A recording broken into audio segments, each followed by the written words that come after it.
What's up, everybody? Jerry Scrolato here with another episode of Thriveology 101.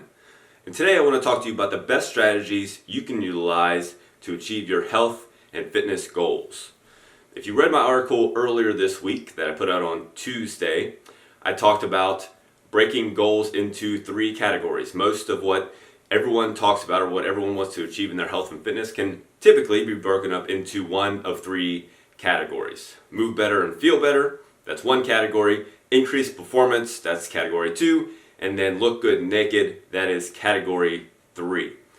Now, like I said, most people don't say their goals this way, especially look good naked, although I have had people say that they want to look good naked, but we'll get to what that means in a second. So what I want to do is look at each one of these categories and talk about different strategies that you can utilize. I'll make sure to link the article in the description. You can read the article because it goes over some exercises, the best exercises you can use to achieve those goals.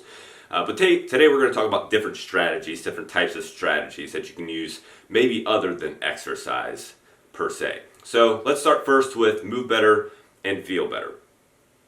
So the best strategy that I've been able to find so far for moving better and feel better, not the best, but one of the best strategies is what I like to call movement hygiene. Movement hygiene practice.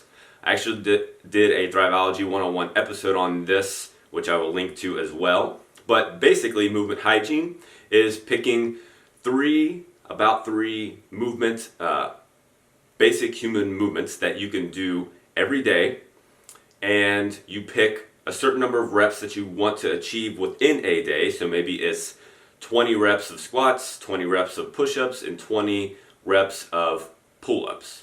So you want to do 20 of each one of those within a 24-hour period, and you break them up into, you can do it up 4 sets, 5 sets, however you want to break it up. If you want to do 1 rep and you want to do that 20 times throughout the day, what the purpose of movement hygiene is to get you up and moving periodically throughout the day. And the best way to do that is to set a timer about 20 to 30 minutes. Every 20 to 30 minutes you get up and you do your movement hygiene, whether that's 2 pull-ups, 2 push-ups, 5 squats, whatever it is, and that's your movement hygiene practice.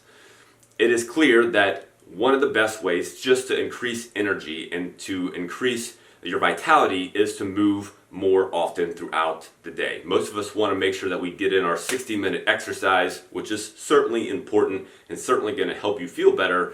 But if you're not also moving periodically throughout the day, you're not going to get as much benefit out of it as you possibly could. So to go along with that, another thing that you can do if you feel like that might be too much to take on right now is just do a morning movement ritual instead. So instead of trying to fit something in all throughout your day, a morning movement ritual breaks that into a 5 to 10 minute period first thing in the morning. So right when you wake up, first thing that you do after you chug some water, which is important because you've been dehydrated for 6 to 8 hours, depending on how long you sleep, but chug some water, and then the first thing that you do after that is your morning movement ritual. That's 5 to 10 minutes of movement. You can do static stretches, you can do dynamic stretches, you can do whatever it is really that you want to do, but the purpose of it is to get your body movement. Now, my morning movement ritual typically depends, it typically is a combination of static stretches, which is holding a stretch for a period of time. It's what most of us think of as stretching. And dynamic stretches, which is moving a joint through a range of motion, a full range of motion to get it loosened up. My morning movement ritual, like I said, takes about 5 to 7 minutes, so it's not very long. But I feel much better afterwards because all the aches and pains, we all have aches and pains when we wake up. That's a great way to get those things broken up and moving. Okay, so that's move better and feel better, 2 things that you can do. So let's look at increasing performance, the second goal category, if you will. Increasing performance is one of those things that most people don't look at after the age of like 25. So once you get past college or high school and you're out of sports and things like that, most people don't look at increasing performance. But increasing performance is something that everyone should strive to do throughout their life, whether you're trying to actually achieve a sports goal or not. So increasing performance, let's look at 2 things that you can do to do that. What most people think of when they come to increased performance is pushing really hard, trying to move heavier weights, trying to squat 300 pounds, trying to clean 300 pounds or whatever it is. But one way that is easily overlooked is becoming more efficient in the exercises that you're doing. So you can implement what I like to call, or what Dan John likes to call, grease the groove workouts. So these are basically workouts that you fit into your program purposely to help you become more efficient at the exercises that you're doing.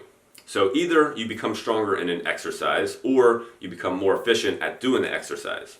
When you become more efficient, you burn less calories and lose less energy trying to move the weight or trying to perform the exercise. Therefore, you can move more weight if you like to, or you can move the weight faster, or you can perform the exercise better. To go along with that, high altitude training is another great way to increase performance. Now, that's more easily said than done. We can't all just go to some place that has higher altitude so that we can train, so that we can perform better. I recently got to see this personally. I never really got to train per se at high altitudes, and not that I technically did that, but I was in California in Lake Tahoe a couple weeks ago, and we climbed a couple mountains, which was fantastic. But I noticed when we got back to Kentucky, to lower ground, whenever I did my workouts, I recovered instantly. Like I recovered super quick. Weights felt light, things were moving better, and the only change that I really had was that the week before that, I was training at a higher altitude.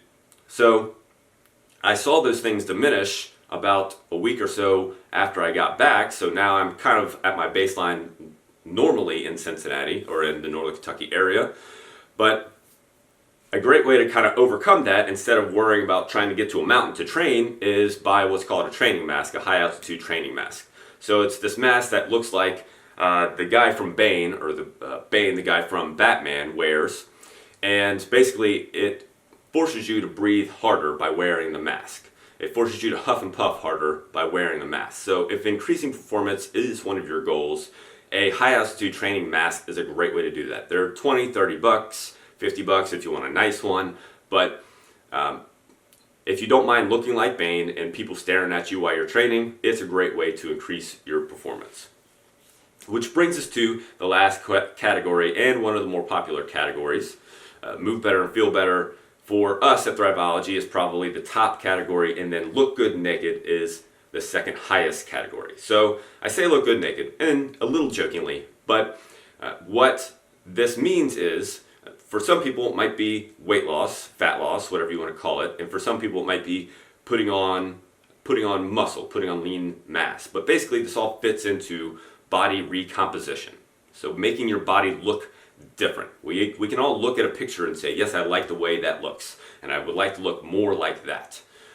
Most people think that that's a certain weight.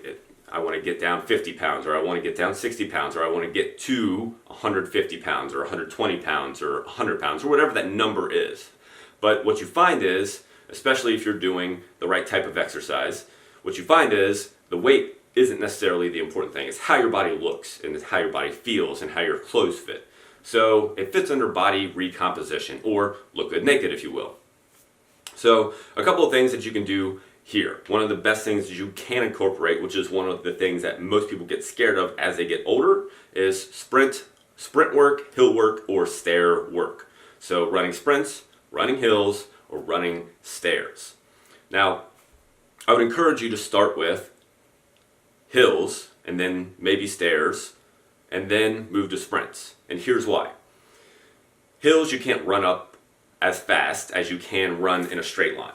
If you run in a straight line, there's not as much resistance. When you run up a hill, you have to run up the hill, so there is resistance.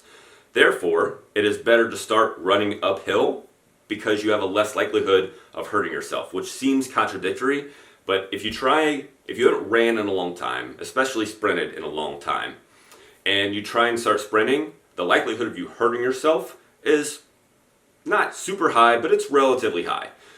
Whereas if you run up a hill, you're not going to run as fast, but you're still going to get the same cardiovascular benefit, the same calorie burn benefit as you would if you're running sprints. So starting with hill work or stair work, I say hill work because stairs can be a little tricky to run up. So that's why hill work is probably a better option. Start with that, run some sprints, it mimics high intensity interval training, which has been proven to be better at burning calories and getting you achieved to your body composition goals better than steady state cardio has. You can start with 5 hill sprints, do 60 to 120 seconds rest in between each one, add a hill sprint each day until you get to, you can add a hill sprint each week until you get to 10, and then if you feel up to it, you can start with regular sprints on the ground. So it's basically a different form of HIIT training, or a basic form of HIIT training, but nonetheless it utilizes your whole body.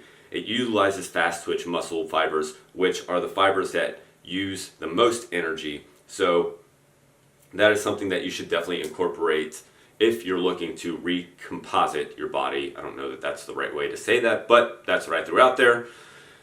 The second thing that I'm going to throw out there will scare most people as well, and it is cold thermogenesis. Now, I've talked about this before. This has been one of our challenges on Facebook. Cold thermogenesis is basically exposing your body to cold on purpose so that you burn more calories. Now, the level of cold that most people are willing to expose their body to is lower than probably what it should be to make this most effective for burning calories and changing the way that your body looks. But nonetheless, even if you're exposing your body to a colder temperature than what it's used to, it's still going to be beneficial in some way, shape, or form. So here's a couple of easy ways that you can do that. As it starts to get colder outside, which if you're in Northern Kentucky or Cincinnati area right now, that will happen in a month or so, 6 weeks, 8 weeks, something along those lines. As it starts to do that, first thing in the morning, after you've done your morning movement ritual, go outside for 5 to 10 minutes and just walk around. Don't get bundled up. Don't make sure you're nice and warm, because you can go right back inside into your warm house. Challenge yourself to go outside if it's 40 degrees, 45 degrees, whatever it is, and just be outside for 5 to 10 minutes. You want to shiver a little bit. When you start to shiver, that's when you're really burning more calories. And that's when those changes start to happen. Another easy way to do this is taking cold showers.